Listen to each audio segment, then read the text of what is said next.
Ukraine will receive 2,000 Hmmwv army off-road vehicles from the USA. This is reported by Forbes. The transfer of equipment will take place within the framework of the military aid package from the US for $425 million, announced 2 weeks ago. Hmmwv SUVs will help fill gaps in Ukraine's positions at the front line. In addition, this way the armored forces will be able to advance more effectively towards the positions of the Russian occupiers.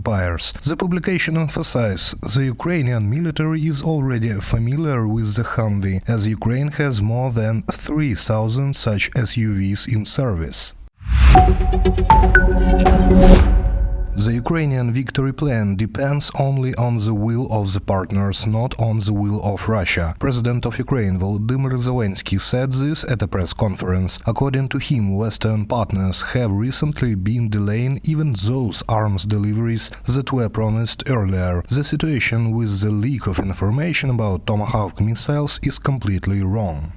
When a lot of countries began to support victory plan, you see what's going on now in media. They said that Ukraine wants or wanted a lot of missiles like Tomahawks and etc. But it was confidential information between Ukraine and White House. How to understand these messages? So it means between partners there is no any confidential things.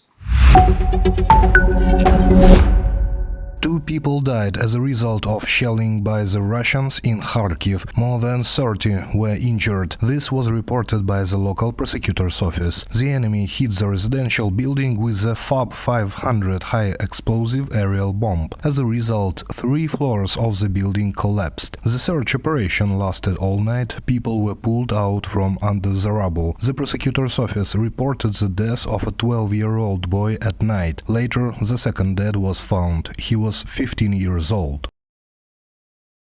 He lived on the first floor with his grandparents. They were in another room at the time of the strike, and he was in the very room where 6 floors collapsed. Rescuers can now see the boy's body, but there are very heavy slabs on it. The question of how to unblock it without damaging the body is being solved. Dmytro Chubenko, spokesman of the Kharkiv Regional Prosecutor's Office, in a comment of Radio Liberty.